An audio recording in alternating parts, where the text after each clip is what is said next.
Oh, what is that? I don't know. Train. Sorry.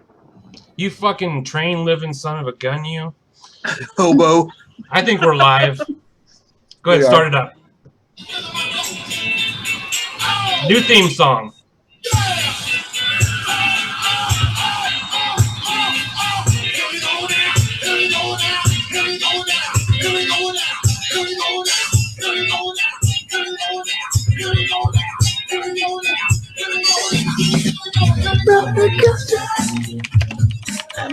Say what?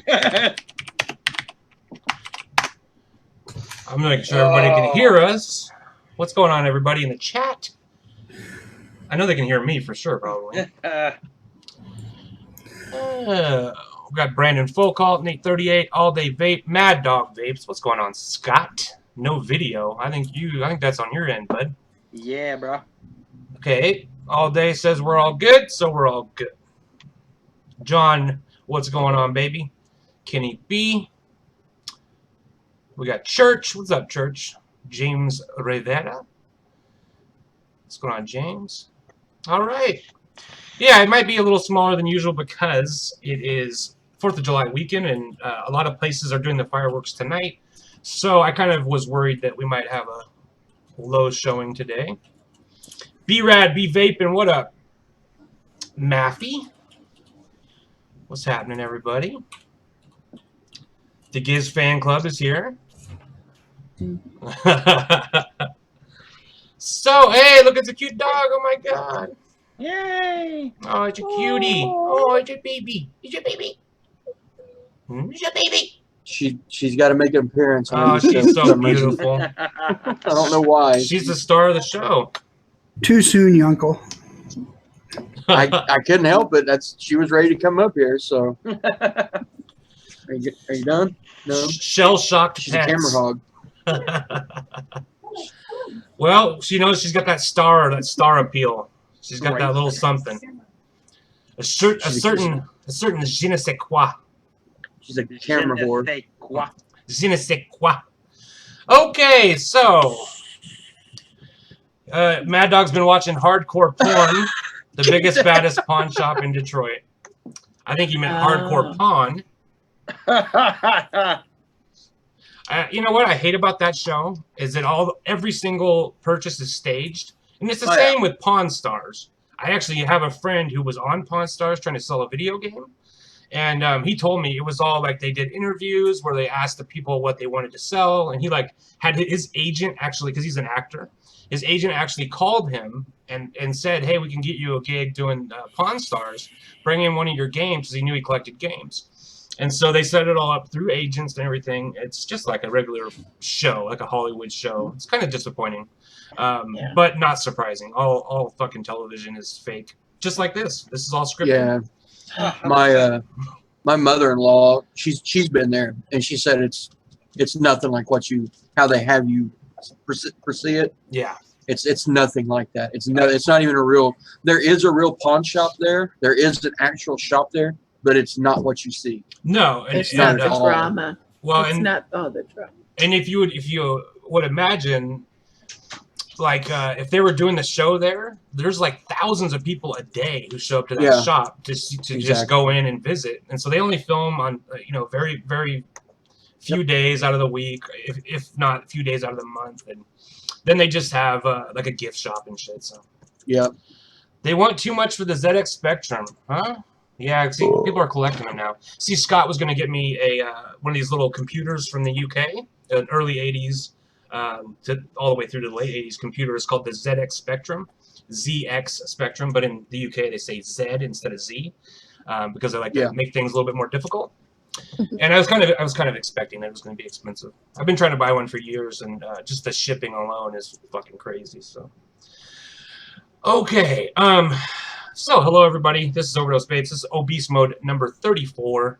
We're doing a parallel build showcase, as well as we're going to talk a lot about advocacy and stuff that's going on in the States and overseas, because it really seems like things are starting to ramp up as far as enforcement of these rules, right?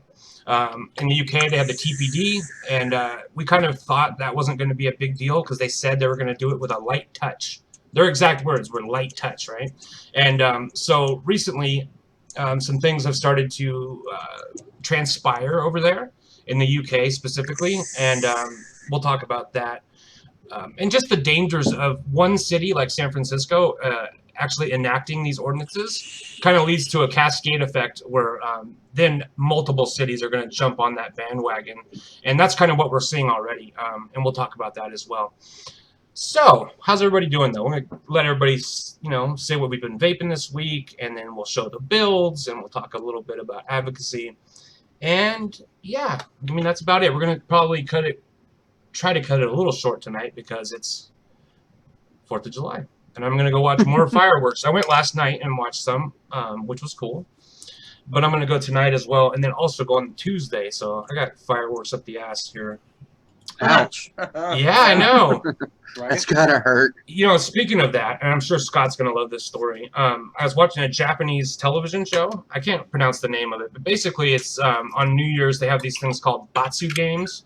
And it's a bunch of comedians that try to make each other laugh, and if they laugh, they beat the shit out of each other. They guys in the army suits come out and they whack them. Whack them on the ass, yeah. So I've been watching that a lot recently, and I watched one where they blew compressed air up people's asses, and then they had to arm wrestle while they tried to hold it in.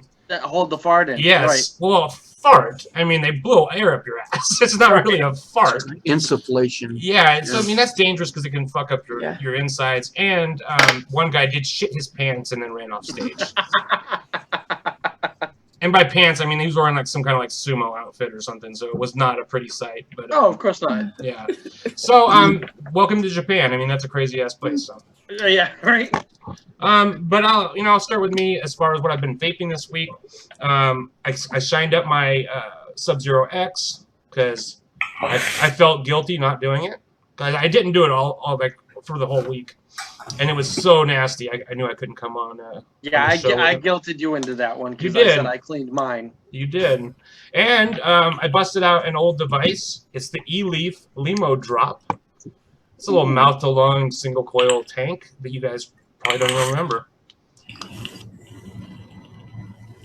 You're muted there, bud. Yeah, I think he's talking to his wife. Okay. Yeah. And I have been I busted out the broadside. Been using that, and that's what I have my build for tonight. My parallel build for tonight is in here on my Goon. And juices. What juices I've been vaping? I got this really nice Nilo Vapors strawberry milk. Thought I was going to like it more than I did. It just ended up being a strawberry milk with very little vanilla wafers. And still vaping this raspberry big cheap bottle. Shit is really good. Nice. So, yeah, it's been nice. What about you guys? All week long, actually. Broadside, Goon, and the only flavor I've been vaping this week, actually, has been Grape White from Lost Art. Oh, wow. Slaughter Pops. It's one of those I'm gonna treat myself bottles. I'll pick it up $21 for a 60 ml. Okay, not a problem. And it's one of the mainstream juices that I actually really dig. So I've got maybe 10 mils left in the bottle. But yeah, I've been Grape Whiting it the whole week. And that's a good question, and maybe everybody can, like, when it's your turn as well, to say what is a mainstream juice that you guys like, because that's an interesting question. Right. I like from it's called O Muffin, and it's from who the fuck makes that? Oh my god. Oh, I have to Google Nikki, it. don't do that. Damn it. Sorry. Lack of oxygen to the brain. Nah. I'm running on 3 hours of drunken sleep, so. Juicy Ohms. Juicy Ohms O Muffin. That's who makes that. Juicy Ohms. Yeah, that's another line. God, that's so good. It is good. All right, who wants to go next? I will. Go for it. I am vaping on the Naval Brass 1111 mod It's so beautiful. Nice. from Vapors Cloud. And no, it is not the one that I will be giving away. That one is actually right here. Oh, wow. to show that off. Gorgeous. Just to prove it. See here. I may pin your video there. There you go. Here's one. Dope. And there's the other one. Ooh. So, of course, if you haven't gotten in on this, you might want to get over my channel and follow instructions. There's a big, huge giveaway over there. And all you got to do is go over and watch the video. And lots of stuff. Lots of stuff. Free shit, people. Team free shit. Get on board. No, don't really. If you're just interested in free shit, don't go. This is an awesome mech, though. It's 2700 battery mech. And And there's not anything brass on top of it. no, I'm a serious guy. Poor Yeti. He's so traumatized from hanging out with all of us. That's because you built my brass Addy and it needs a new build, Yeti. Yeah, it's your fault, Yeti. Duh. Yeah. Yeah, It always yeah, is. Yeti. Duh. It's always my fault. Yeti's always just laughing at me, Maniacally laughing at you. aren't you? What is the liquids you've been vaping this week? Oh my god, look at him. Look at Yeti laughing there. God. It's like I honestly don't know which one is the actual Yeti and which one is a picture of a Yeti. Thank you for asking. I have been vaping Hazy Custard by Dory Liquid, Ooh, I like that bottle. and I make it by the bucket Excellent. because I buy concentrates. Highly recommend everybody check that out. Concentrates are the future. Unfortunately, they may be the future big time. Yeah, Yeah. they might be our only option in the future, unfortunately. And that's also something that's coming up in the UK. We'll talk about that as well. Where loopholes. You know, we've been talking about this as far as the regulations here in the United States about how we could get around them, right? And they're shoring up some of those holes in the UK. So that's something I wanted to talk about. How about you, Nikki? What have you been vaping on? I have been vaping on, well, I actually finished the bottle of my coconut cream bites, and I'm actually on the papaya, mango, and cantaloupe. Actually really like that stuff. But I've been doing the Adore remixes and stuff too, which I made on last show, the pure peach and custard de leche remix. Oh, that sounds good. How's that? It's really good. Yeah. I would probably do it more 80-20 with the peach being 80, but I did it 50-50 at the time. Well, I think it was 60-40, Mhm. and I think it's just too much caramel now. After it's kind of mellowed and too much of the caramel Mhm. overpowers the peach and the BB fetish from a couple shows ago. Excellent. Excellent. I got no light going on here. Shout out to Owen Ginter. Hi, Ginter. Owen, what's happening, buddy? Fuck. Who else has been in here since all? What's up, Pete Goodwin? My man, Pete. Yeah, you know what's cool is that that flask that you have with the Adore in it. When we first started this channel, a company who turned out to be a really shady company actually sent us 2 giant bottles of liquid in these glass bottles, these giant glass flasks. It was like a lot. It was like 500 ml bottles, and we gave those away. And some lucky bastard probably doesn't even watch the show anymore won both of those plus like 100 mils of every juice in the line. It was like a ton of juice. It was like 2,000 mils of juice we gave away. It was awesome. Wasn't it? Was it Mojo? No. We did give away a flask of Mojo as well. Yeah. No, but these ones were they were more like wine bottles almost, except they were flat. but they Oh were yeah, huge. I remember those. I Yeah. can't even remember the company's name, but it turned out to be really shady, and that company has since been sold like 3 different times, and each time it just keeps getting worse and worse and worse. And like as far as them, they don't fill orders. Orders take like 3 months to get to people. You know, I felt really bad because the juice was actually really good. And then I highly recommended it to people. And then I started getting emails like, hey, I haven't got my juice. I ordered it a month ago. So we had to go back and like retract. We took the videos down. I contacted the company and said, hey, this is fucked up. You know, you're making us look bad. And then they also were doing bots on our videos where the videos that of their juices all of a sudden had 10,000, 12,000, 15,000 views. So we took all those down. I mean, and at the time we were really excited because we were thinking like, oh my God, we're gonna hit it big, and then we realized like, oh, there's something shady going on here, and that's not the only company that's done that.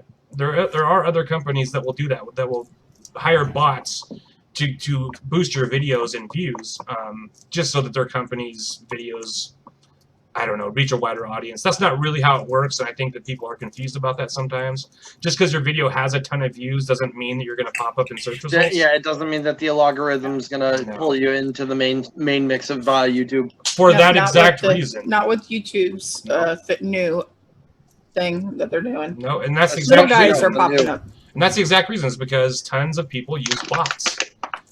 And you can tell, you know, when a channel goes from 500 subs to 5,000 subs in a week, there's something shady going on. Ryan Hall. Or it starts and you have 1,000. Yeah. Before your first video drops. Yep. Yeah.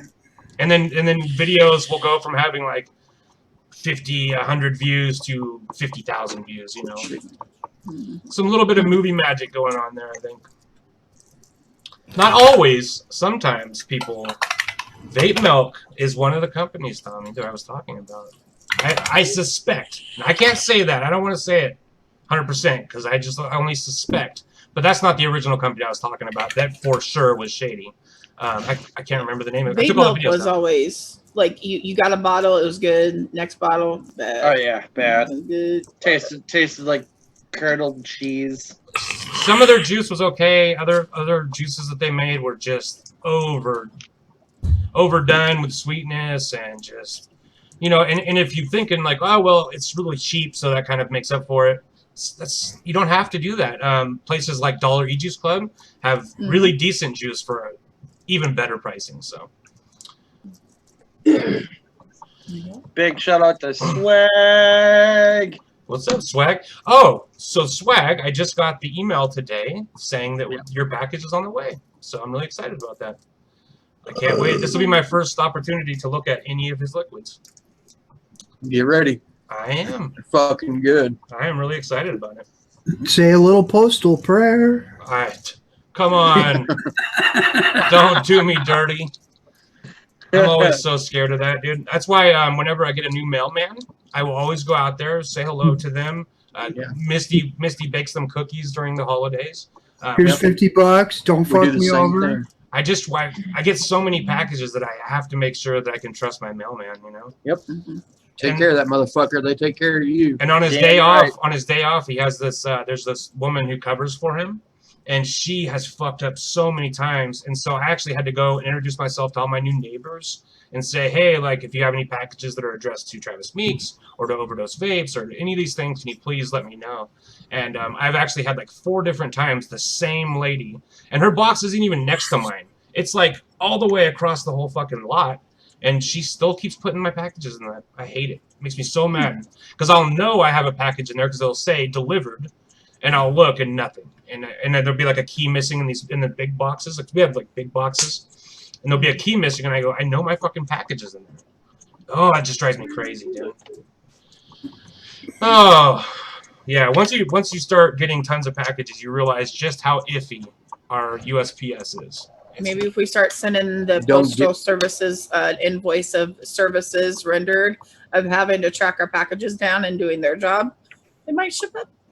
Yeah, I don't get me started on the U.S. Post Service right now. I know it's a sore subject. Very sore subject right now. Sore subject right now. Yeah. You having problems with him recently? Yes, he has. They ruined my entire month of June. Wow. I have most likely lost several customers because of the Post Service, and some international at that. Oh, I hate that so much. Yep. It's like they don't fucking care, you know? And I don't know what happened. It's like just all of a sudden they let the chimps out of the cages and the chimps were running the show. I mean, I had stuff, I shipped stuff out and shit came to me. I mean, and how I do it, I go to the post office. They put the stickers on, they put their barcode. I mean, it's all on them. Yep. and then I ship it from the post office. So as far as I'm concerned, as soon as it goes to the post office, it's gone, right? Yep. Well, 2 or 3 days later, they start showing up at my door. So I'm like, well, what the fuck is going on? So I go, it's been a fucking nightmare. I go down there and say, hey, what are all these packages? And then I look on the shelf, and there's still packages that I dropped off 4 days before. They're sitting on a shelf and hadn't even been shipped. And then you have to, and then if those packages come back to you, you have to pay to have them shipped again. Well, yeah. I had to until I got a hold of them. And I showed that, let them know that this was their fuck up, and there was like 12 fuck up. Well, there was 8 altogether, and I was like, "This is not on me. This is on you. You guys are fixing this." And by the time it was all said and done, they took care of it. I didn't have to eat any more cost, but my customers were looking at 2-3 week ship times. I mean, unfucking ridiculous shit. I mean, just unbelievable shit. I had an international package somehow came open, and all the contents came out of it, and they shipped me the package back, an empty package. Oh my God. I'm like, what the fuck am I? It's been a nightmare. It's been a nightmare. I had an international package coming to me from China, and I told you guys before when I got one from Inikin and they cut all my coils open. They did it again. I got another package. The fucking whole box was smashed flat. And so I was really scared that, because I knew what it was the new Oceanus, which I was really excited to get. And I was scared that it was going to be broken. Luckily, both of the mods were okay. But the coils they sent, which, hey, like, I don't want to buy coils, Like, you're going to send me a tank. They're always nice enough to send extra coils, which is really cool because I just don't buy coils, And but then they were all cut open. The fucking package was smashed flat. But you could tell where they were cut. Like, it wasn't just smashed and then they broke open. Somebody cut them with a razor for the second time. That's really pisses me off. It's like, look, it's clear. You can look in there and see what's in there. You don't have to fucking cut them open, man. It's just frustrating, You think that was customs? I'm sure it was customs. Probably. Yeah. That's weird, because if customs opens a package, they're supposed to put a sticker on it that says inspected by customs. They are supposed to. And I have had packages that said that before. So I don't know. I mean, I know Inikin's not sending them to me cut open. No. I had a package going to Switzerland, and the guy contacted me. He's like, hey, is there a possibility that you put the wrong address on these? And I was like, Switzerland? Well, yeah, I guess there could be, because I've got 2 customers in Switzerland. So I got to look and I checked everything, and it was addressed to him. Everything went to him, but it was showing delivered. Like when you ran the customs code, it showed delivered. So I tried hunting it down. He tried hunting on his end. It just showed delivered. Nobody could find anything else out about it. And about 2 days later, he contacted me and said they showed up. They were sitting in customs the whole time. So why were they delivered? That's bullshit. They just marked it as delivered, and customs had it the whole time. They held it for like 3 weeks. Wow. Yeah. Ridiculous. And it was unbelievable. Here's the thing. It's a monopoly as well. While there might be competitors to the USPS, for a small business or for somebody who's just trying to ship out tons of packages and not eat a ton of cost, there is no other options. The difference between shipping with USPS for $5.80 and shipping with FedEx for $15.80. I mean, it's not even an option. So while there might be technically competition, there really isn't. Unfortunately. So we're stuck with it. We are stuck with it. All right. The fucking post office sucks, but nothing else, what are we going to do? But I wanted to get into some of these topics as far as advocacy. So we'll start with the UK. This is what I was reading. It's an article I read. I'll have to put a link in the description of this video. There's a cool website. It's based in Sweden. Yeah. And Switzerland, I don't know, whatever. one of those places in Europe, and it's a vaping news website. It's really cool, and it's just all news, mostly based around advocacy. For the replay of this, I will put a link in the description. But they had an article about the MHRA. It's the Medicines and Healthcare Regulatory Agency, and they are the ones that are responsible for interpreting the TPD standards. Okay. And so even though they claimed that the TPD would be a light touch ordinance, they're already beginning to tighten the rules. And reportedly, they're unhappy with the way some companies have found loopholes to get around TPD regulations. For sale, for instance, the sale of 0 milligram liquid with a nicotine shot, and tanks that come stock with a 2 milliliter tank, but then also come with an extra tank that is bigger, 8 mils, whatever, you know. And also, some tanks are coming stock with a fat coil that when that coil is installed, it will be a 2 mil tank. But then when you take that coil out and put a normal coil in, it doubles the size to 4 mils. And so these are just little, you know, ways that people are finding to get around those regulations. And reportedly, they're going to start clamping down on that and start issuing citations to people. And if you any vape device that comes with extras, those extras will also have to be notified. Meaning that you'll have to get permission for them to be sold along with the tank, and they will just reject them. They've already said you have to notify us that you're selling these things along with the tank, and they will be summarily I can't fucking talk tonight. They'll be rejected, basically. And so it looks like, as opposed to a light touch, it looks like they're really going to start hammering at this with a sledgehammer. So that's really unfortunate, and it's a sign of things to come. I really believe that. Because in the UK, you have to remember also, this is the same place that the Royal Academy of Doctors came out and said, Royal Academy of Physicians came out and said, vaping is indeed safer, and they've done long-term studies and shit. So it's just like a peek into what we can expect, and I really believe that, you know, that I was thinking like, oh, even with regulations, we'll just do what like Australia does, and we'll just, you know, we'll get around it with little loopholes. But I believe that if they start doing these bans and shit, they're going to be pretty tough about it. So what do you guys think?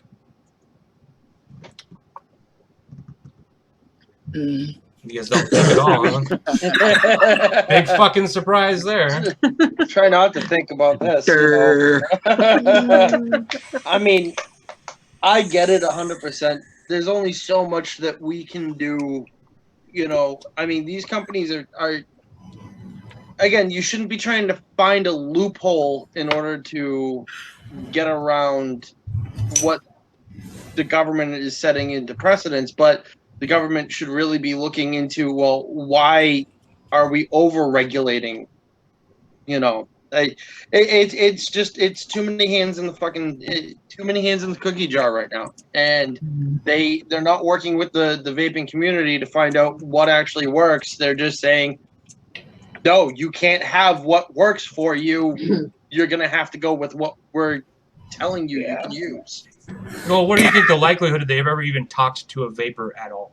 They probably haven't. No. They probably have not. They're just going by weights and measures as they always do, and what's a taxable revenue for them, and what can they just keep you under the thumb with, you know? Yeah. I think that when we come up with good ideas to do an end run around their legislation, that we should keep it close to our vest, if you will. Yeah. Because, you know, we're out here and we're like, well, we'll just do this. Well, they're watching us. So right. if that's like giving the other team your game plan, you know, if you have ideas about, well, we'll just do this, maybe we should keep it a little close to. As far as like loopholing, I guess. Yeah, like, you know, if you got a good idea, maybe just instead of blabbing about it, keep it to yourself until it actually comes up that we need to use it. Because if you tell them ahead of time, well, we'll just do this, yeah, they may go, oh, especially the vapors are saying they're going to do this. The vapor police are watching. Well, and Yeah, also, right. especially if the companies are advertising this as like a feature, like, oh, 2 milliliter tank standard with a Right. bonus 4 milliliter tank. And then you're just kind of bonus asking, class and longer chimney. Yeah, you're asking for trouble at that point, I think. Right. Exactly. But we don't really know 100% if that's what the case is, or if they just started buying products to see how they're coming to make sure everybody's compliant. I mean, I don't know. That could be the case as well. So. Yeah, like they would have been a lot better just shipping it with the big coil in there, right? Yep. Saying nothing about the other coil and then doing like a word of mouth thing. Yep. If you get the smaller coil. Yeah. 4 mil tank. Like, oh, all of a sudden your capacity's a little bit bigger because you have a different coil in there. That's weird. We didn't know that would happen. Right, exactly. Oh, we found issues with this style coil, and this is the only kind that will actually work with the tank right now. You know. Yeah. It's a 2 mil tank, but if you use a smaller coil, it's 4. I don't know. Just don't show all your cards. Don't tip your hat. You're really true. Well, I mean, what pisses me off is that, you know, I mean, there's even U.S. companies that are changing their, changing their wording to put out new product. You know, like cloud sports, zero nick cloud sports devices. And now I'm not going to put any names out there, you know, because I know plenty of people in this industry that are using this, but just changing verbiage doesn't change the fact that it's you're putting a product out without and without already having everything registered before August 8th. Now you're just blatantly coming out and saying, "Oh yeah, no, I didn't have a skewer designed for this." Right. But this falls under, I'm using this with zero nicotine. This is not for smoking sense. Well, with all the new fucking shit that's come out. Blowing fucking diesel douche clouds. With all the new shit that's come out, there's no way that all this shit was put in before the 8th. I mean, there's just no fucking way. So of course not. We're just not having a lot of enforcement.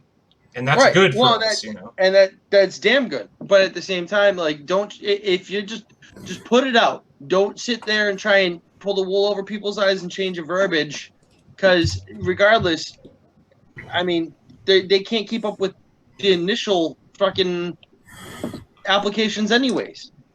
So what makes them think that they're going to be able to go through everybody's SKUs and applications?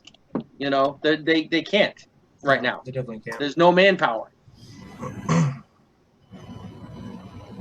I think there's a lot of companies out there that are just also, it's not necessarily a smart thing that they're just already circumventing the rules, even though we know they can't enforce them and so on and so forth. Right. They're like, fuck it, I'm going to put out a new juice line because it's better to make money now and then try and apologize later.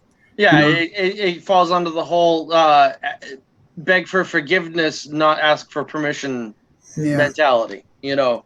But again, it falls under the same shit, you know. If you know that you're bending the rules because it can't be enforced at the time, you know. Right.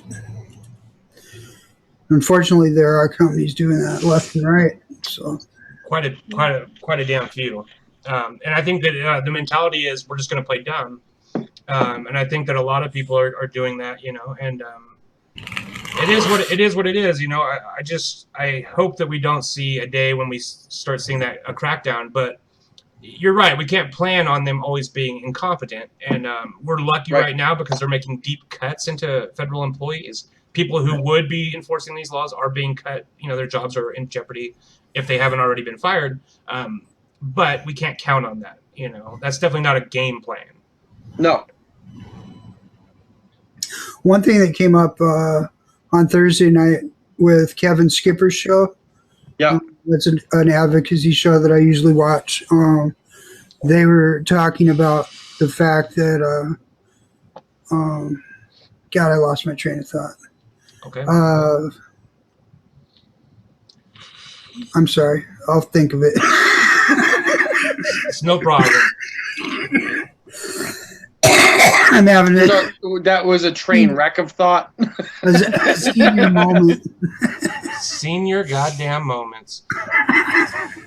And the reason why I wanted to even talk about it at all is because like we're saying right here, like, oh, right now it's pretty calm in the United States, blah, blah, blah. They were saying that a week ago in the UK too, and now companies are really starting to get scared. And so we should already have that mentality, and as opposed to trying to find ways around it, we should be advocating just for reversal of policy. And that's the only victory that we can have. There is no halfway victory. It's not like we could just be comfortable with them saying, well, we're not really enforcing it. It's like, well, the laws are still there, and technically at any moment you could come down and shut down my business. So, I mean, we can't just sit on our laurels and expect that things are going to maintain what's happening right now, and that's a big mistake if we go that route. So, some examples here, some other things I wanted to bring up. Van Buren, Arkansas, has banned the use of e-cigs in public parks, which I'm kind of mixed about, because I think that we're all like diplomats for vaping, right? And we set examples wherever we go, right? Like people who might vote on these ordinances are seeing us in public, and so if we're standing next to their little kids in a public park and we're blowing giant clouds, they're going to have a negative opinion of us, right? Just like when I was at the mall and this was probably 4 years ago. This kid was vaping and he's using a Mechma and he's blowing giant clouds right in the mall, right? In California, for a long time, smoking has been banned in public, right? Like not public, but inside public areas. And so that's kind of how I've always looked at vaping as well. Like I'm not going to vape inside. I'm not going to vape in the bar. I'm not going to vape, if I went to the bar, I don't. But I'm not going to vape at the mall. That's just bad. It just makes us all look bad. And so I kind of am mixed on that. But the danger is that like it starts with those things, right? It starts with those things, and it wouldn't even be, they wouldn't even be considering it unless it was an issue, unless that was something that was happening. So in my mind, in Van Buren, Arkansas, the vapors there are at the parks blowing giant fucking clouds to the point where they're like, well, we need an ordinance for this, and it just sets a precedent so that other cities can say, well, Van Buren, Arkansas already did it. Just don't vape where you can't smoke. Exactly. I mean, common fucking sense. I mean, if it's bad form to light up a cigarette in the middle of fucking Walmart, don't fucking pull out your vape and vape in the middle of Walmart. I mean, don't be ripping clouds in the middle of a movie theater. I mean, come on, man. Get yourself something like fucking sense. Get yourself something like a Boulder if you're going to go to the movies or you're going to go somewhere like that, and you want to vape on the lowdown. Get something like just a mouth to lung, small, simple device. Yeah, something that you can ghost. Yeah, if you absolutely cannot make it through a 2-hour movie without a nicotine hit, then get something like a Boulder or something like that you can take a hit, hold it in. Yep. Don't forget to hold it in so that you don't exhale anything, because everything that comes out, man, that just makes the whole community look like assholes. Yep. Right. Not just you. It makes every one of us look like assholes. And even if you don't care, you should care about the rest of us. Yeah, well, I mean, I know the vast majority of us are not assholes, but I also know that there are some assholes in the community, that just straight up don't give a shit, No, I mean, and that's a shame, but I've seen a lot in Detroit when I went the first time and stuff. They kept on repeating, no vaping inside until you get inside. Right. Same thing with Foxwoods. And you kept on seeing people ripping clouds, and they have to tell them, if you keep on continuing to do this, we're going to sit there and shut it down, because it's ridiculous that they couldn't listen to simple instructions when they're like 2 feet away from the door, that waiting for them to let everybody in. Yeah. Like, you're just blowing clouds outside two moments ago. You don't need to sit there and show your, I mean, so perfect example of this too is I work, out on the road. I'm in my car all day, vaping all day long. Vape when I put the kid to bed. 2 hours, from 3 hours from the time I get home till the time that my son goes to bed, I don't vape at all. Weekends, completely different. I wake up first thing in the morning. I don't vape at all. I go through my whole day with my wife and my kid. No mods, no batteries, no juice, nothing with me. Once the kid goes to bed and I have company over and everything, or I set up for the show, that's when I have my first vape of the day. You know, like I can make it. You know, and I've been vaping for 2.5 years. I'm at 3 milligram Nick. I'm not. You know, I'm vaping. 60 mils a fucking day. And I can make it a whole day. Why can't you guys? Why do you feel the need to have to vape in a movie theater? You know what I mean? Like, regardless. Now, don't get me wrong. There's been plenty of times where I've been like, oh, I need a fucking quick vape. Stealth vape it off of a fucking mouth to lung. But I don't make a habit of it. I don't plan to bring a vape to a movie theater when I'm going to the movies with my wife and my kid. Yeah. Like I leave. Vaping is mine. Vaping is my hobby. Vaping, the nicotine keeps me from wanting to kill people while driving. Ask them for an empty cup at the movie theater, and that way, if you do have to vape, you vape inside the cup. Yeah. Yeah, but no, go ahead.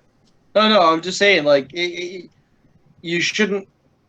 You should cater your lifestyle to vaping instead of catering vaping to your lifestyle, And the thing about vaping that's so great is that, unlike cigarettes, I can go hours and hours and hours without having the nicotine cravings and shit. Right, all day.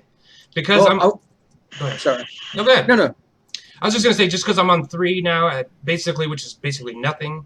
Nicotine's not a huge part of my life. It's just not. I enjoy vaping, and I do vape. Like if I have a chance, if I can get away with it, I'll vape.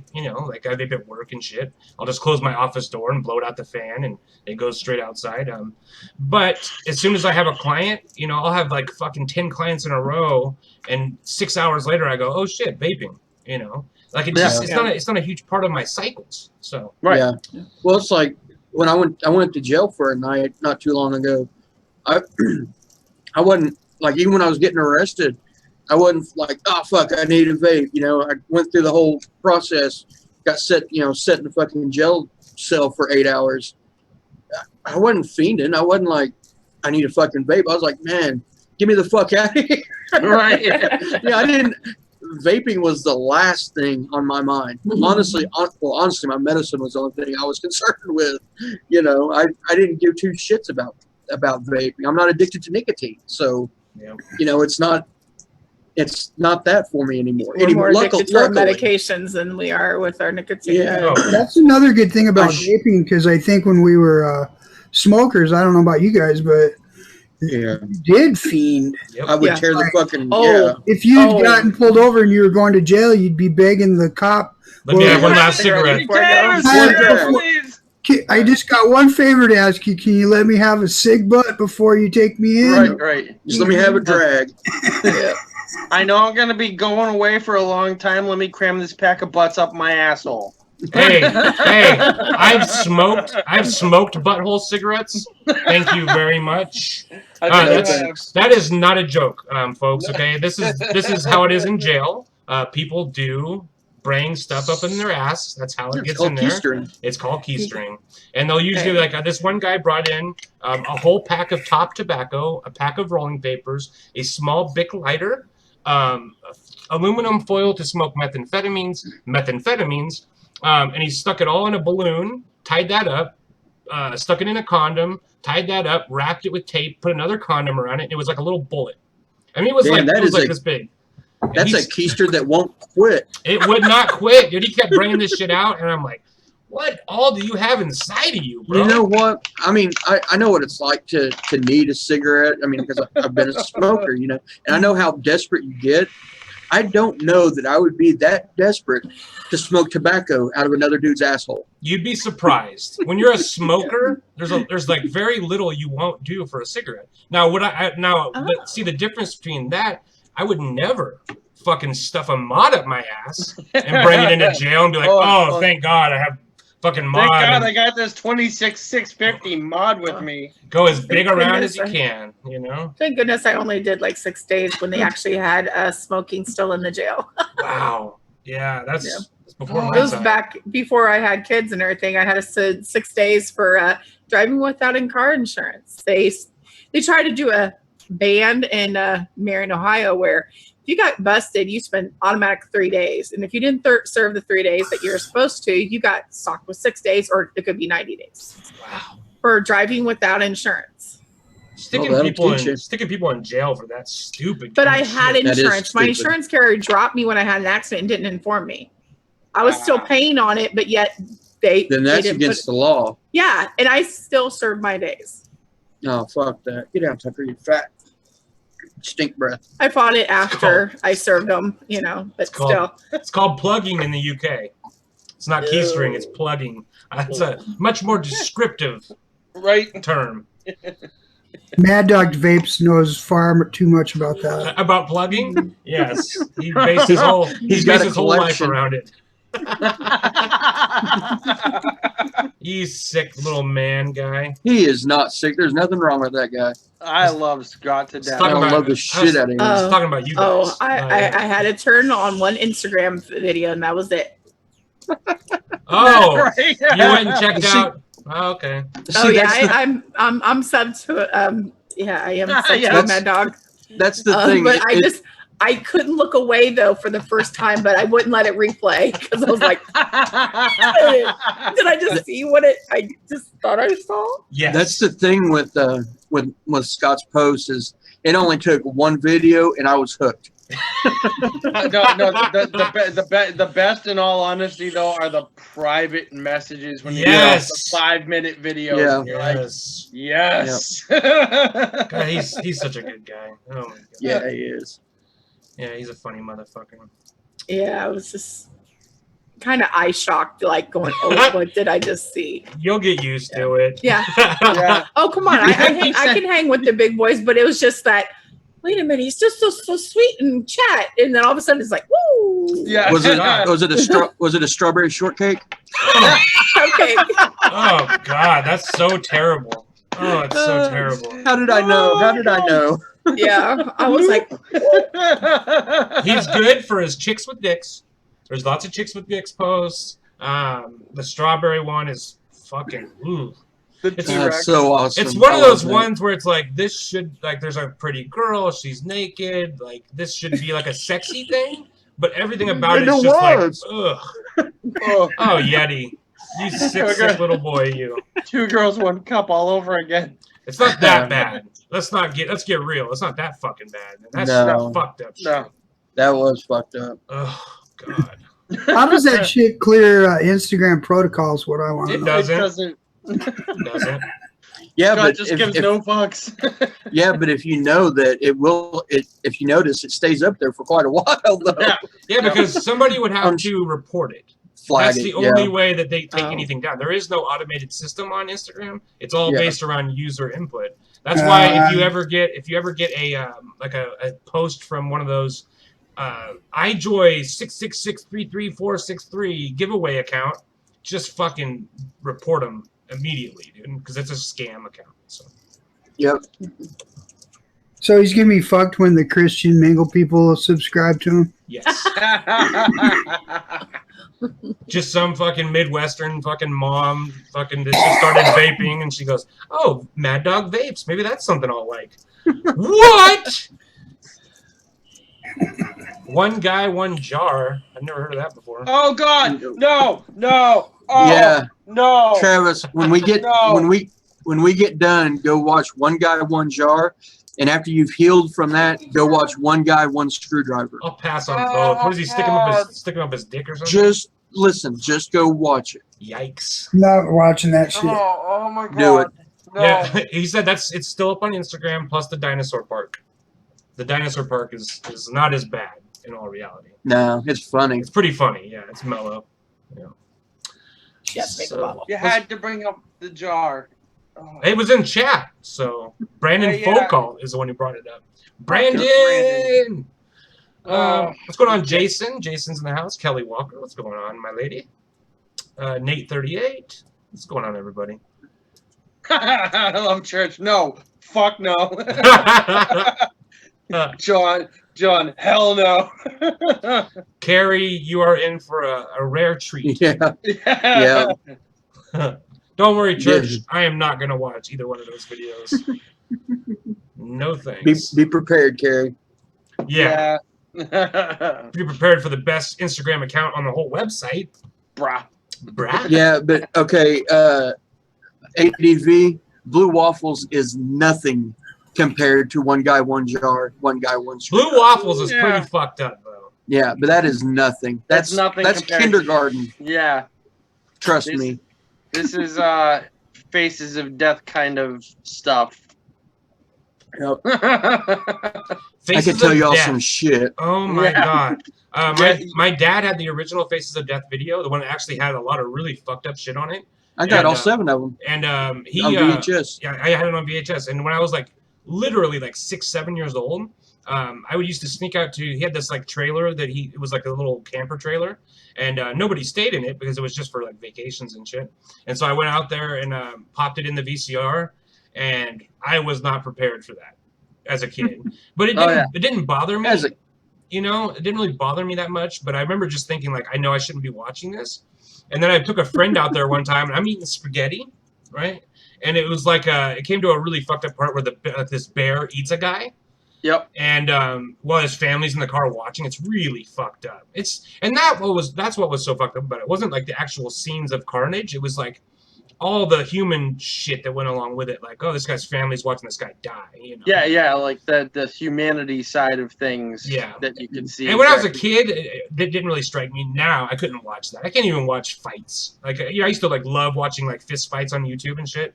I can't watch that shit anymore. It's just too much for me. I don't like violence anymore. So there's too many of them. Fights. Okay, so Juan Castillo wants to know what my thoughts are on the Bugs Bunny cotton 1 week after using it, and I did use it for a whole week. That same mod natty that I whipped up here, I just kept using it. It's not bad, but it's not good either. I mean, it's nothing special. It's just cotton bacon. Just cotton. And so if you're in the market for some cotton, I mean, you could do a lot worse, that's for sure. But you can also do better, which is cotton bacon. I mean, if you want to buy... It's better than using cotton balls. It's better than using cotton balls by a slim margin. But or some have confessed of using Q-tips, the tops of Q-tips. Don't do that, and don't use tampons. Don't use any of that shit, guys. Oh, yeah, that's bleach, guys. Come on. Yeah. Yeah, church, they canceled that. No, those guys got arrested. Those guys got arrested and sued. The bum fights guys. That's a long time ago. And not even a lot of it wasn't even the fighting. You know what was fucked up about the bum fights is that they had one where they had this guy in the van with them, and they stopped, and he snatched a woman's purse, right, and like stole this one's purse, and I'm like, that's pretty fucked up. And then with the same guy, they went through the fucking parking lot of a casino while he's smashing out windows, breaking into these cars, and it's like, what is the entertainment value of this? Like you guys are complicit in these crimes, in my opinion. Yep. You know what I mean? I agree. So, I don't know. It's pretty fucked up. No, All Day Vape. Don't use tampons. Come on, bud. Uh-oh. Giz has got an angry rabbit. I really love Angora. Angora rabbit. I really love the packaging, and the logo is just freaking awesome. Compared to what it used to be on Fast Tech, it was Bugs Bunny. Yep. Yeah. So anybody who won the package, right? I did get everybody's email. Don't worry about that, you guys. I just haven't had the money to ship them out. I've been broke. But I will be shipping them out this coming up week. Misty's going to mail everything out on Monday. I have the packages already packaged up and everything. So you guys will be getting it. You guys are going to be disappointed. I mean, honestly, because it's not really bad and it's not really good. It's just this cotton. And I still highly recommend cotton bacon for anybody who wants to have the best vaping experience that I've ever had. Really, there'll still be a delay in getting that to them for a day. There's a holiday in there. Oh yeah, Tuesday. Yeah, sorry guys. I don't know. Are post office closed tomorrow too for the holiday? I don't know. Oh, fucking maybe hope not. They probably are actually. I guess we can find out. Me. I think this swoosh is really creative. I didn't even notice that. That's straight up Nike swoosh. Yeah, just Nike do it. And Bugs Bunny. Bugs Bunny.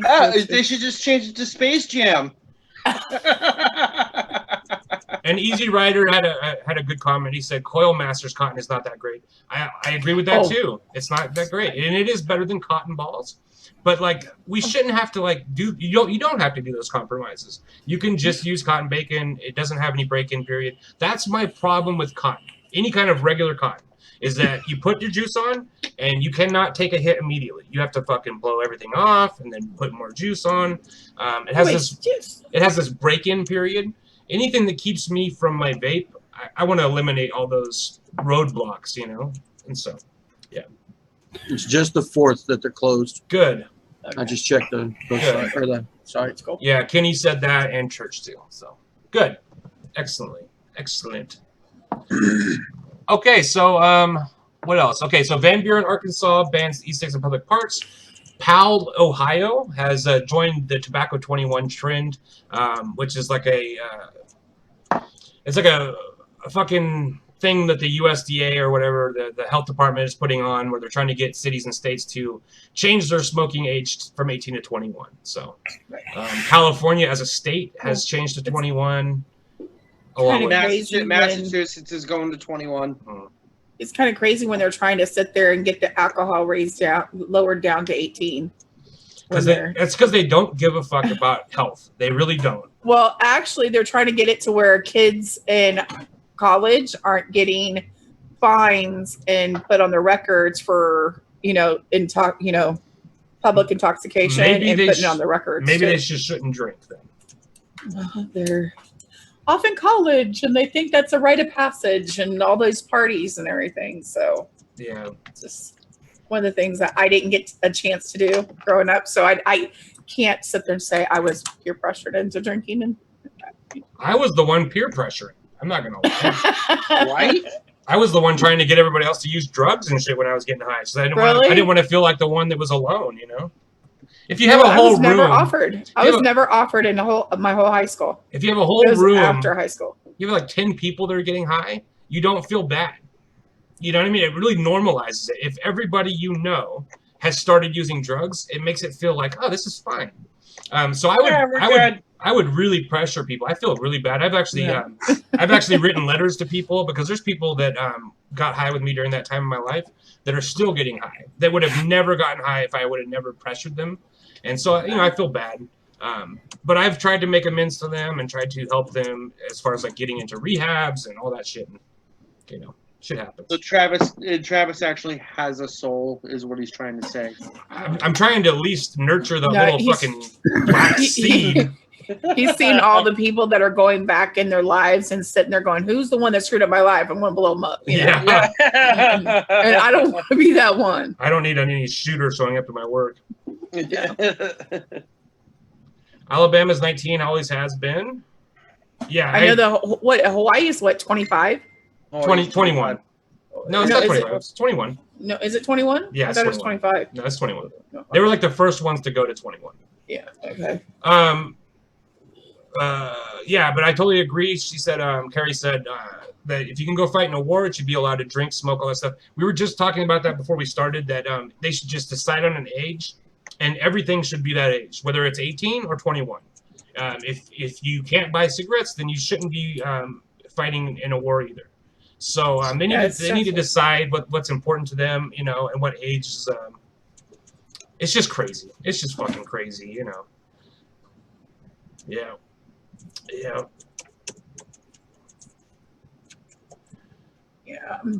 Yeah, no doubt. Not everybody who drinks becomes an alcoholic, and not everybody who uses drugs becomes a drug addict. That's totally true. You haven't met me. But there are some of us out there with bad genetics and just with they're just gonna get hooked. Like with my addiction, it went from where I was just experimenting all through high school. Doing a little bit of this, a little bit of that, to where I was addicted to cocaine. And then from cocaine, I was clean for like a year. Then I got into meth, and then from meth, onto pain pills. And it just, no matter what is around me, I'm going to find a way to get addicted to it. And so I have to be really careful. I just can't drink because I just don't want to I was never like an alcoholic, but you never know. It's accessible to me. I could go to the store and buy it. And that's scary for me. So. Yeah. See, it's bullshit. Ren said, could not legally drink first year in the Army, and it sucked. Yeah. They expect you to die, for them, but you don't have all the rights as an adult. It's just crazy,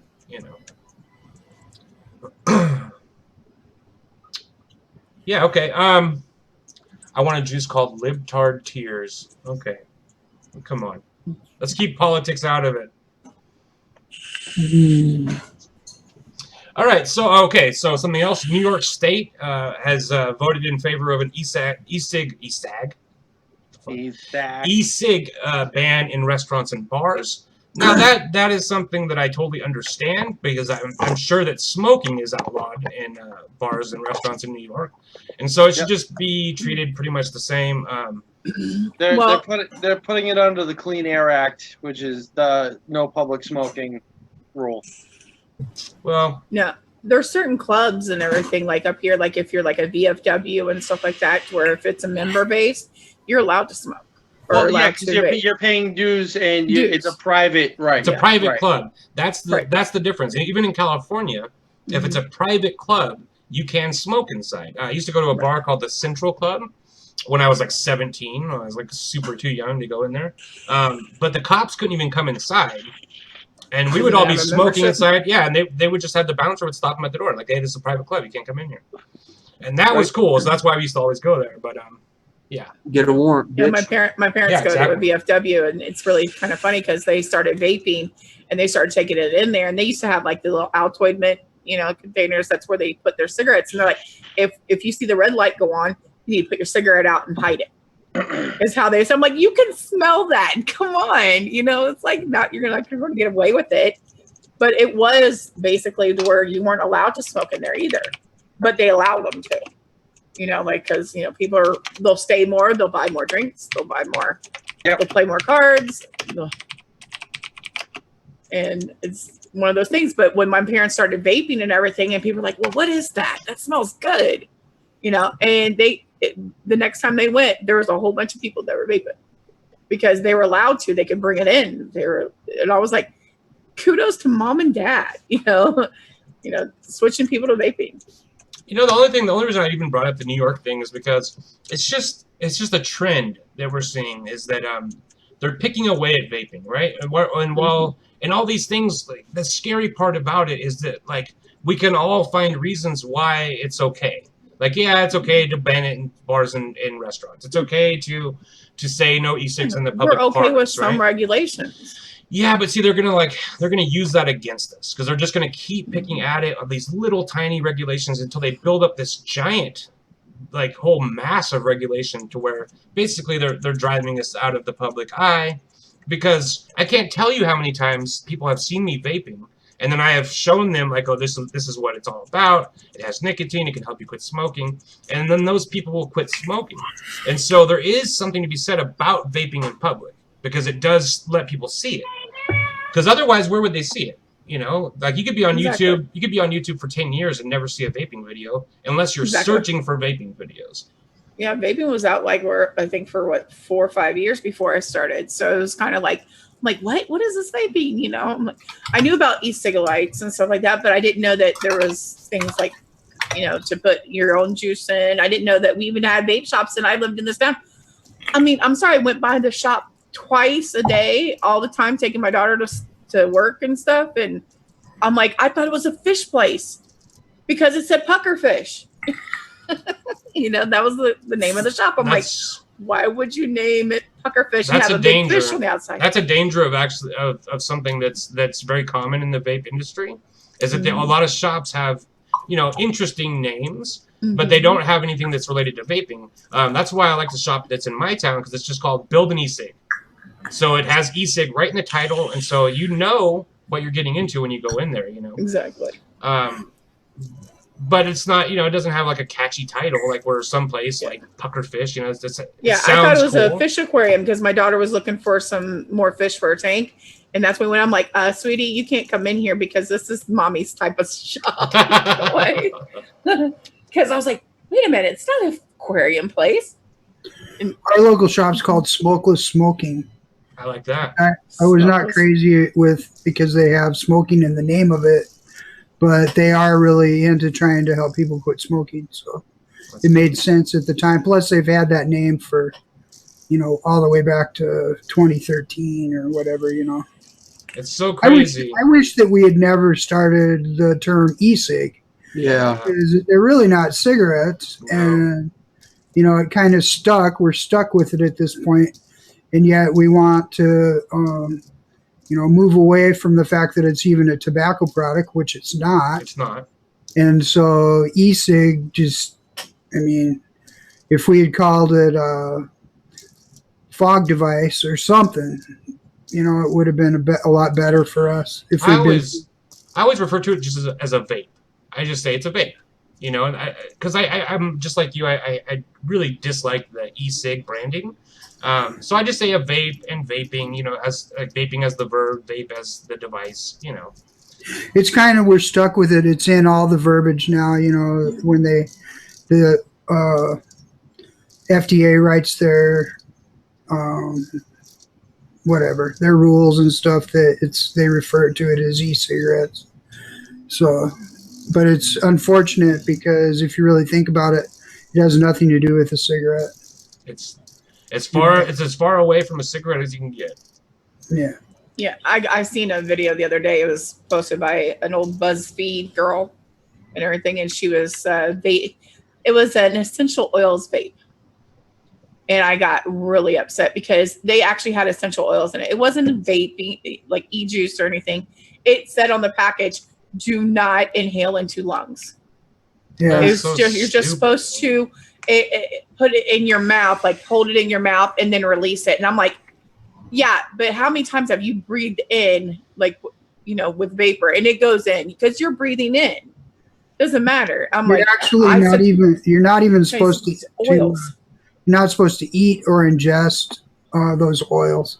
Exactly. So And then bad. I'm sitting there writing, and I'm sitting there seeing all the comments, and there were so many positive people that are saying, hey, that's not a vaping device, you know, don't even do it. Stop doing it now, you know, because they're saying it was good for them and everything. I was like, oh no. I'm like, if you're going to vape, don't sit there and, you know, play around with, you know, essential oils Yeah, you don't. or anything with an oil. The country's in disarray, Yeah. folks. Mm-hmm. Okay, Sorry so, about that. Kid woke up, had a nightmare, needed attention. I can Aw, relate. Oh. I had a nightmare too. It's a waking Yeah. nightmare. Yeah. Yeah, Wait till you get older. You going to hold us too when we have a nightmare? No, I didn't even hold him. I walked up Yeah. and just like, all right, what happened? And he goes, I was riding my bike and I hit a pole, and then there were zombies chasing after me. I'm just like, That is a nightmare. That's my kid. Has he been playing zombie video games or watching zombie movies? No.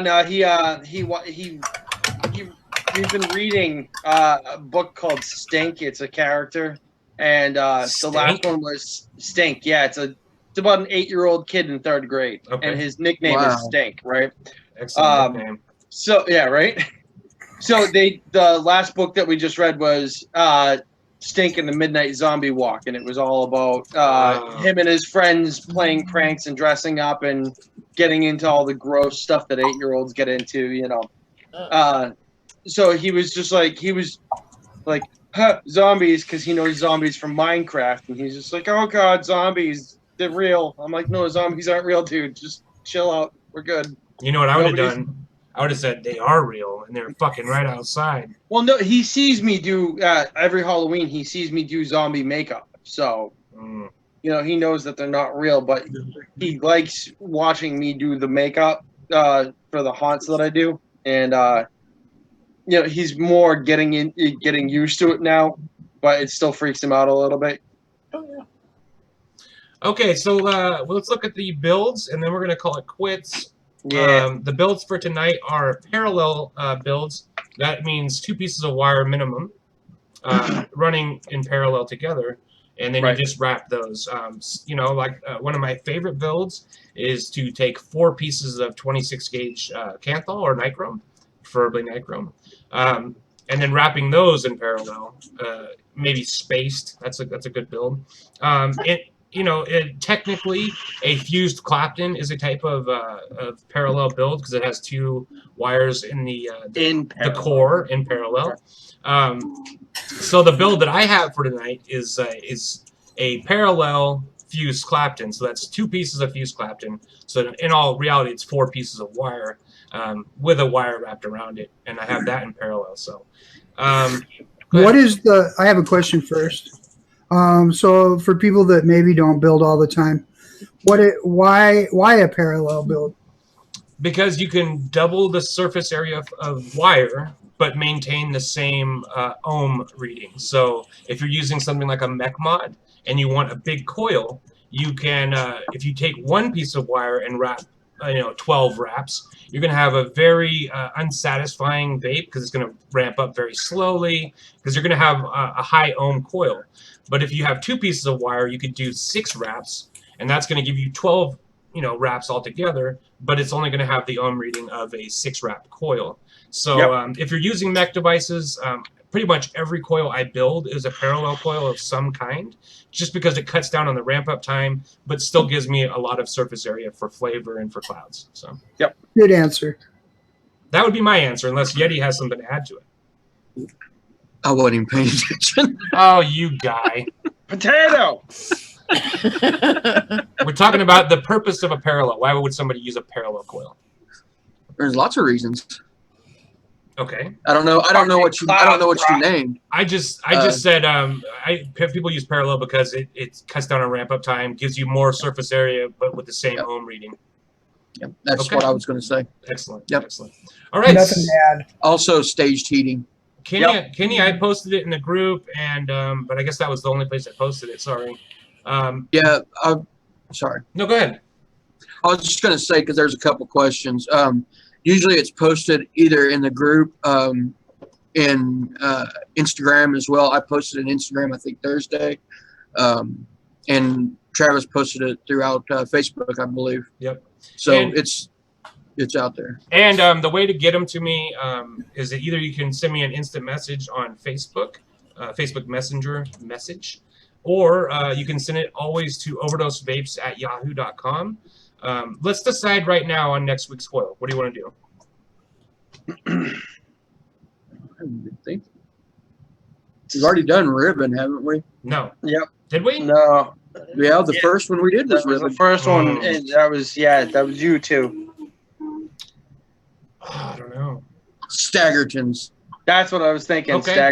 Staggertons.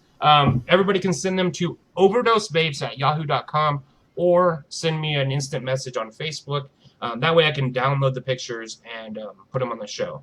So, yeah, let's do that. Tonight we're doing parallel. Yeah, we didn't get any submissions beyond the people on the panel. I guess it's just because we didn't put it out there enough. But we will definitely do it next week. You guys send me your coils and we'll put them up there. Travis, while you're setting up, did you want me to do that quick little parallel wrap trick that I have? Just go ahead. I don't have any setting up to do, but you can just go ahead and do it. Okay. So, the whole point of this series is to show different things that even the most basic vapor can do with a bunch of wire and everything. So everybody gets used to knowing that they can actually build these kinds of coils. A quick little trick that I've learned on wrapping parallel coils, typically saves a lot of time, a lot of headache of trying to keep the two wires in parallel while wrapping at the exact same time. And it's a nice little shortcut because it works with anything that you guys do. If you're doing staged heating with a parallel round wire and a clapped in aliens, adding a round wire to it, any of the fancy builds that you want to put a parallel wire to, this will work for it. So you start off, with your coil jig, your screwdriver, whatever you want to use. I typically use the Coil Master coil jigs just because it's easier and it keeps everything organized.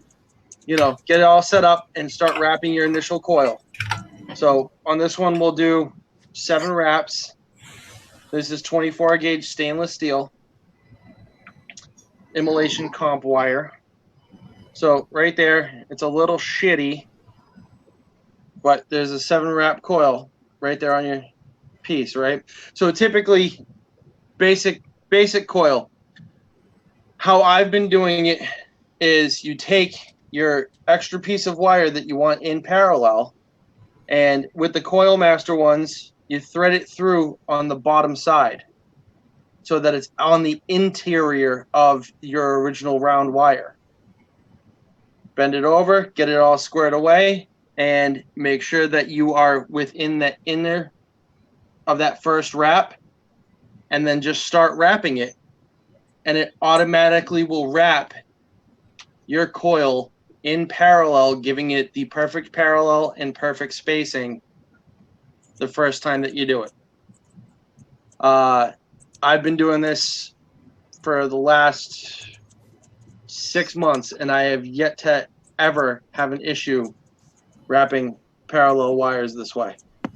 And now you have a 14 wrap coil that's going to have the same ohm reading as a 7 wrap coil. And that's the whole point of doing these parallel coils to begin with. Okay. All right. Okay. Hang on real quick, because there's questions. Are we doing staggered builds or staggered ton builds? There's a big difference. You want to just do staggers, so that way everybody can, even if they can't do stagger tins? That's fine. Okay. Okay. Yeah, I would do regular staggers because I haven't even tackled the stagger tin yet. And why don't you define that for people? Somebody asked you to do that. Yeah, they wanted a basic, like a staggered fused Clapton is just imagine one piece of wire, imagine it staggered or Claptoned all the way around, but in between those Claptons there'll be a gap just as wide as the Clapton. So it'll basically, if you were looking at the wire, there'd be Clapton gap, Clapton gap, Clapton gap, Clapton gap. You do that with 2 wires, then you put them together, and then you fuse those wires around, and in those gaps is where your fuse goes. It goes in those gaps. Quit shaking the fucking table. So then it becomes a staggered fused Clapton. And there's many variations to staggers. There's all kinds of, that's a basic stagger right there. And there's you get into all kinds of fun when you start staggering and skip fusing and so. And if you guys have any questions about that, go onto YouTube and watch videos, because there are going to be tons of videos. In Divine. Yep. In Divine. Also, if you have any questions or need any help or anything, you can hit me on Instagram or Facebook if you have my Facebook, or email me if you need any help. I'm available and I love to help. So. And everybody else, I am just I've never built one of these either. So you guys are in the same boat as me, and we're all going to do this together, and we'll all learn how to do it together. So, yes. If nobody's ever built a staggered fused, I would highly recommend going to Facebook or YouTube and watching some videos, because there's several methods on how to do it. There's a lot of different ways to do it. What works for one person might not work for the other person, and vice versa. So I couldn't tell you the best way to do it, but I would suggest going to YouTube and watching some examples. Homeboy Josh has about the most definitive way. I think he's shown 3 different ways to do a stagger build. Okay. The different methods, like the button method, the weighted method, and then there's the parallel method, which is a waste of wire. Okay. But it's the easy, well, not the easiest, but. Have you seen the one that he's done with the medallion wire tamer yet? Yeah. Yeah. That's the old school way. Yeah. Yeah. I love that method of you make that extra loop on the exterior, on the interior of that first wrap, and then you just let this thing ride with the spool all the way down. All the way down. Yep. And it automatically spaces it perfectly even. And Jason also recommended Indivine as well. So. Yes, Indivine 83 is awesome. It has a great beginner tutorial for it. So. I would recommend him on any build. You can do any stagger, Kenny. Any stagger you want. Absolutely. Yeah, any variation. Staggered staple. Half stagger. Like anything you want. Yep. You are good to go. Oh, half staggers too, huh? Yeah. Anything, yeah, absolutely. I got some already built. Well, there you go. I wouldn't do that. Okay, sorry, I'm done. No, that's good. I'm glad we could clarify it. That way everybody knows what they're in for. And just like any build, it's only intimidating until you get it done. Yep. And the first time you get it done, and you're gonna go, oh wow, that was Holy crap! It's that not was that nothing. hard. Yeah, You're right. That was nothing. So the only Yeah, one I've so- ever had trouble with is the aliens, and I still have trouble with them. I have done them many times, but they're still a pain in the ass. And just a fucking wire sync, man. Fucking 50 feet of wire and 2 coils, just too much. Okay. That's nothing. Yeah, That's entry level. That's fucking beginner. Travis, make some goon food, and you'll find out how much wire Yeti actually goes through for one. I've always been curious how much 40 gauge or 42 gauge or whatever you use for the tank tracks, or not the tank tracks, but the fucking goon food. I've always thought there must be 100 feet of fucking 40 gauge wire on this shit. Okay. Probably not in the actual coil. Yeah. But in the stock, there's over 100. There's well over 100. Oh yeah, for sure. Okay, so let's look at these coils. What did we do last time? I went to share screen. I'll do that with you guys. Desktop 1, share screen. Okay, so here's our builds here, and then I got to go to my. Unless they can see it right now, I don't think they can though. Can chat see the builds? My desktop. Yeah, give them a second. Oh shit. Yeah, I'll wait for him to see if we can do it. Yeah, they can see your desktop, but it's not. But I thought that last time too when I was screen sharing and nobody could see it, so I might have to screen share from OBS instead of through here. They can see your desktop. Have they said that yet? Okay. Alan, what's going on? What's happening? Glad to have you. Okay, so I guess we'll just start then. We'll look at hashes first because it's the first one on the left. Okay, they can see you. All right.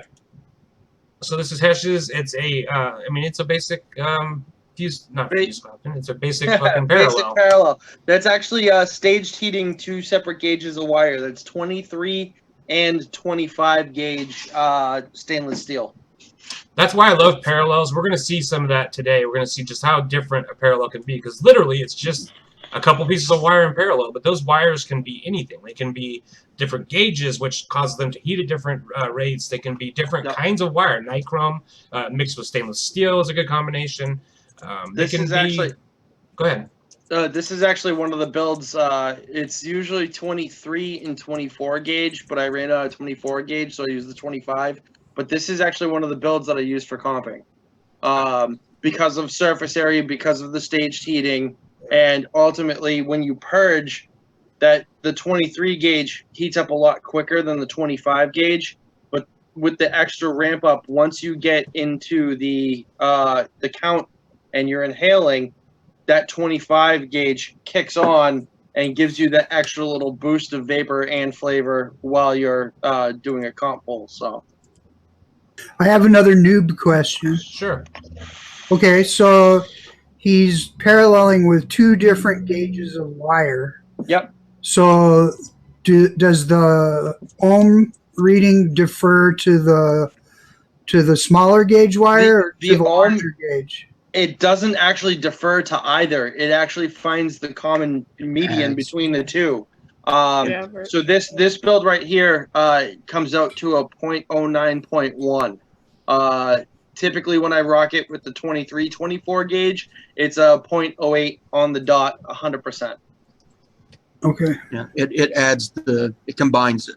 And Joshua Richards wanted to know how it affects the. Can they still see this? I don't think they can now. Can they? Should. I don't know. I didn't see us there for a while. Okay. So Joshua Richards wanted to know, how does stage heating affect the vape itself? Like, does it increase flavor? Yeah, big time. It brings out different notes. You'll first get the initial flavor right off of the initial inhale, but as you're taking in more vapor, you'll notice subtle notes that you might not actually see. That's why it's really good to use different gauges of wire that heat up at different rates, that the stage heating effect, because as they're heating up at different rates, you're getting little bursts of different notes from the juices. If you use different kinds of wire, it's even more pronounced. Like if you used a piece of fused Clapton and a piece of 22 gauge flat wire or something, right? Those are two totally different experiences in vaping. Flavor profiles mixing together. Exactly, Right. and so it's just a different thing. Sometimes if it's just like a piece of 24 mixed with a piece of 22, it's more of a visual effect. When you're first heating up the coils, you'll see a dramatic effect, right? The stage heating effect. But even then, you do see there is difference between doing that and just using a regular piece of wire. Or just even using a regular parallel, you'll see a difference in the flavor. So, okay, yeah, every build, Yeti, every build I vape is staged. Yeah, pretty much. Most of the ones that I do is staged in some way or another, because I like to mix and match. I love using different kinds of wire together. It just adds all these nuances that you wouldn't normally get. So here's another picture of Hesh's build. Okay. And this is our beautiful Nicole's build. We're gonna go ahead and zoom in there on it. Yeah, it's not perfect, but but it is a parallel coil, yes. which is important. Yeah, it is a hive coil with a 25 gauge. Excellent. Parallel. Excellent. Beautiful. Yeah, she's a beaut. Okay. And what Addy was that? Sorry. Oh no, it's the Mutation X version 5. Yeah. In the post list. Yeah. Is that that one piece right here? Is that Delrin? Yep. Yeah. Mm-hmm. Or is it ceramic? No, Delrin. It's ceramic. Ceramic. Ceramic. Okay, Yeah, because I've broken it already. Oh wow. It comes with a replacement, thank God. But it's only half ceramic, and then the other half is stainless because steel. The one part that's ceramic is the negative, I believe, and one's positive. Oh, okay, that's cool. Okay. And that deck also goes to a velocity deck. It has a deck that screws into it to make it a velocity. To where the so it's a versatile. Yeah. Okay. So you can also put just one side of the deck and have like a Christmas tree, effect. Yeah. Verticals. I like it's it. Really cool. I I'll have to love check it that. I think the Mutation X on that one was good. I didn't like the XL of the version 5. It was. Did they make an XS version?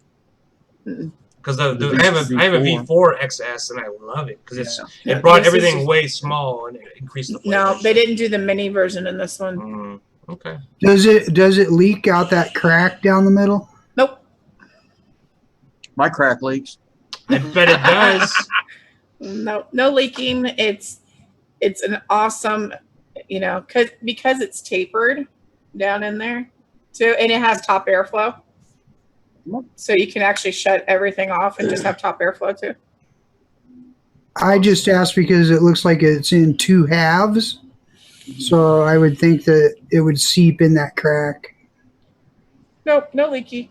I get fucking juice even when you wouldn't think that an Addy would leak juice. If it's a hybrid top cap, I always get juice down on my batteries, no matter what fucking device I'm using. It seems like I always get realize leakage. it's only half on half of it. It's not split all the way through the deck. Oh, the deck itself isn't split. Yeah, it's not the whole deck. It's just the. It's ultimately the juice cup that breaks away from it. You should definitely use 24 It goes gauge. that way Jason. to the O-rings. It stops at the O-rings, and that's where you tighten the screws at the side. Yep. 24 gauge works amazing for parallel builds. 24 gauge is my go-to gauge for wire. That's what I use a lot. So I actually like 25 gauge because I love off gauge wire.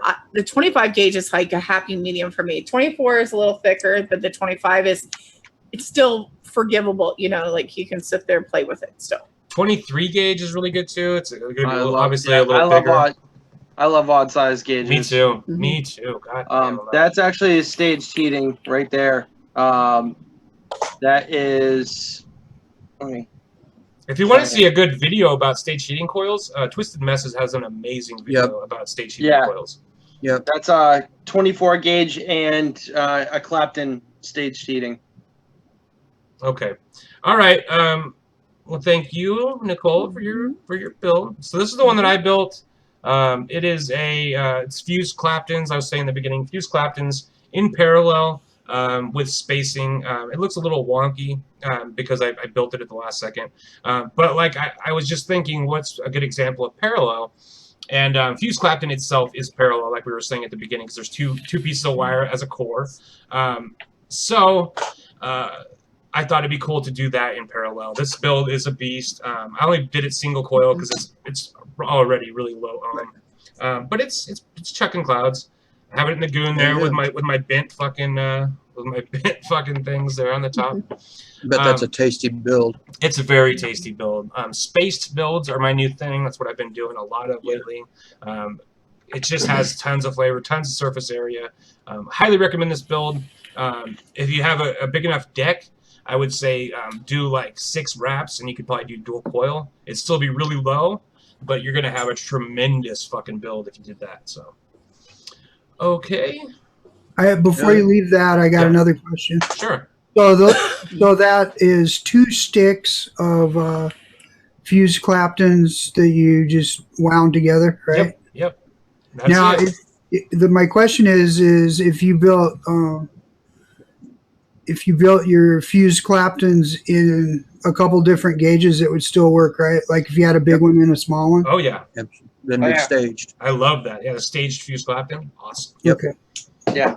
No, that's a great idea. I mean, that's kicking it up even one more notch. And if you had like something like flat wire, like one piece of, and not ribbon wire, okay, but like a piece of 24 gauge or 22 gauge flat wire, and you ran that as one of your core parallels, you're going to really bring out notes that you wouldn't normally get in a vape. I think that would be a great idea too.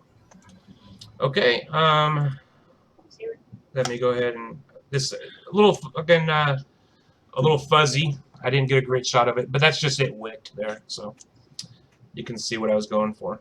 All right, so and now we're going to Yeti. Now Yeti's is a little bit above and beyond the rest of ours. Beautiful, as always. It's so gorgeous, yeah. So this is the glow shot of Yeti's. I love that shot. And then we're gonna go to the actual coil. This is the barrel shot. Oh.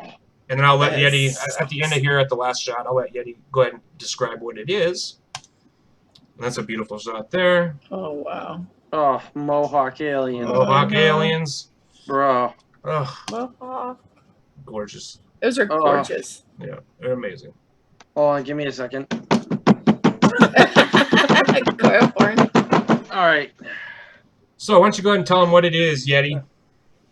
It's just a simple 3-core alien. It's a nichrome alien that I've paralleled with just a simple Mohawk alien. 26 gauge on the alien, 36 gauge on the alien, 34 on the Mohawk, all 26 core. Nice. I love to wrap Claptons with 36. That's like my favorite gauge for wrapping Claptons. I thought about paralleling it with the staged heating wire in between, but then I thought it was getting a little ridiculous. I was gonna put a 21 gauge in between, but that's a little too much. Now everything up until Yetis is something that I really think that it's going to be simple for everybody at home to build quickly. This is something that's going to require.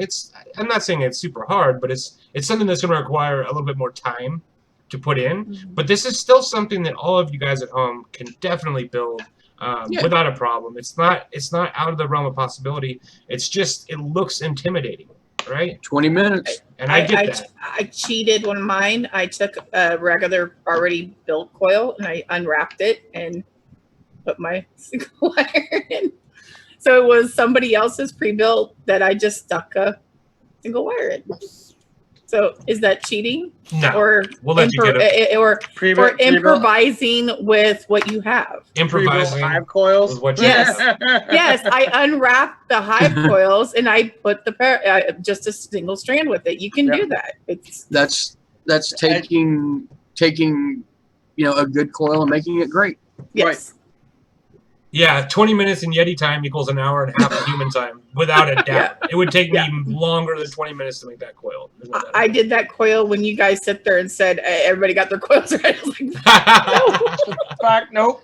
I actually got mine done. What do I have? Let me do something interesting. I could have done the parallel, just a simple parallel, but I was like, let me see if I could do this. I was just gonna do my original build was I did 4 pieces of 26 with a piece of 26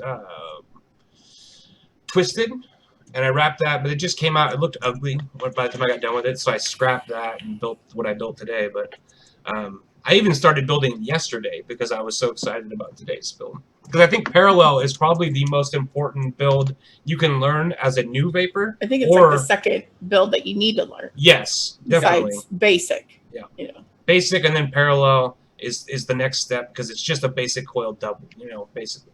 Basically. Then I would learn twisted. That's how I actually learned. I started with the basics. You know. What can I do? I started basic and then twisted and then parallel and then Claptons. Something like that. You're talking to somebody that learned how to build on a blue screwdriver. I don't recommend that. Definitely do not. No, I learned how to build on it just because I didn't have any tools at the time. You know, I was like, can I do it? You know. So go ahead. Yeah.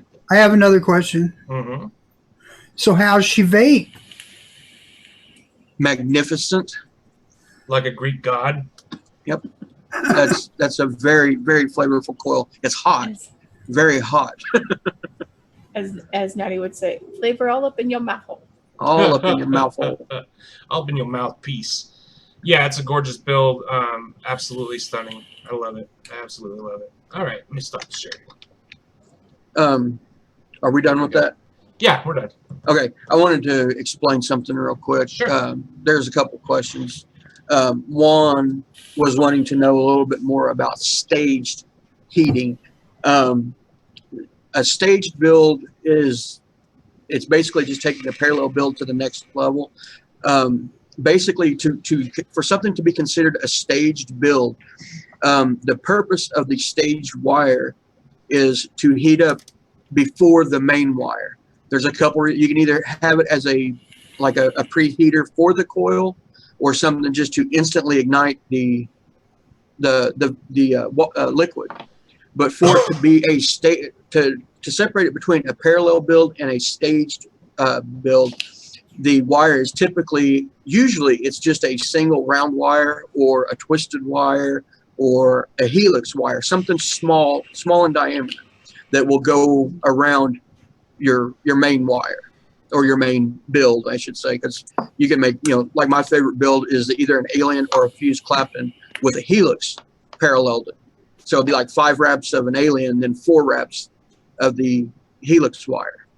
So typically, for it to be a staged build, it's just a single wire, smaller gauge wire running around, paralleling it.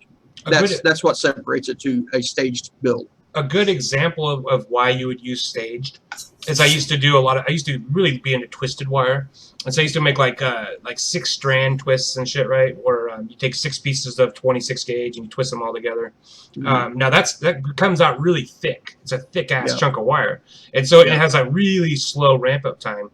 And so to combat that, what I would do is take that and wrap it in parallel with like a piece of 22 gauge, which heats up really fast. And it just as a kickstart to that twisted wire, just as a way to help spread the heat around that twisted wire. Yep. And so that's the point of a staged heating is that one wire heats up much faster than the main wire.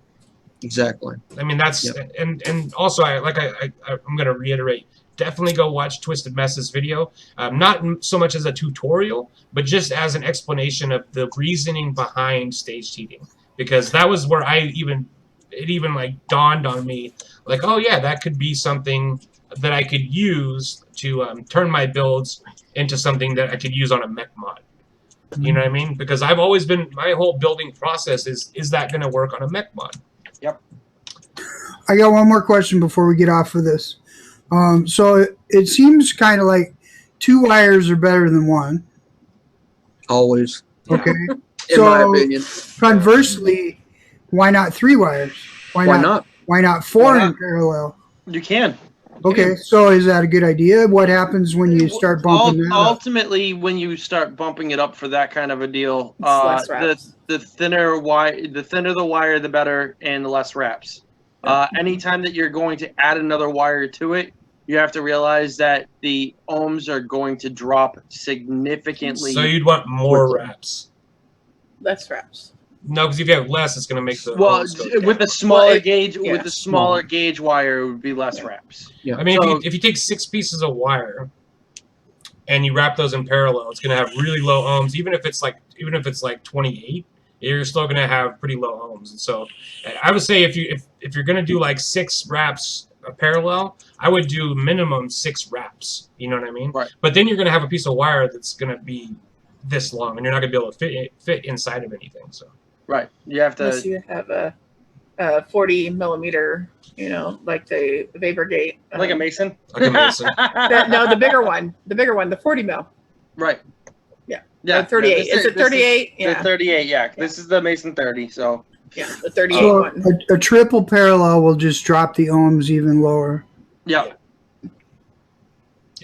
Compensate for that. If you don't have a lot of experience with parallel coils, I would highly recommend that you check your ohms before you stick it on a device like a mech mod, because you want to make sure that you don't stick yourself with something that's like 0.005, which can happen really easily without even, especially if you're using stuff like nichrome or stainless steel.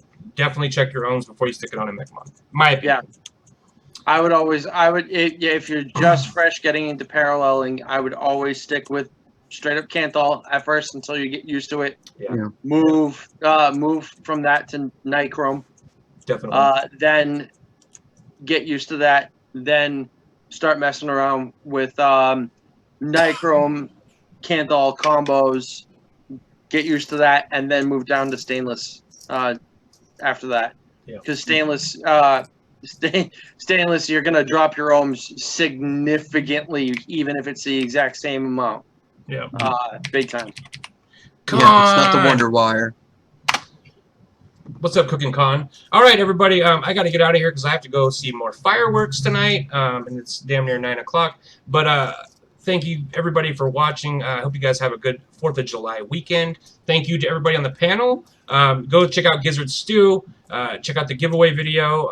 Subscribe and be a part of this community. Go to www.yetiwire.com to get some wonderful coils from Yeti. Check out some of these ones that you get that are featured on the show. You can get shit like that. Paul Hessian, thank you very much. And go check out Vaping with Nikki B on YouTube and subscribe to her for some interesting vape content. All right? So thank you guys, and I'm going to get out of here. Much love to everybody. And that's about it. Get off your butts and vape. Yeah. Masturbate. Get off your butts and masturbate. I mean, vape. Get off your baby butt.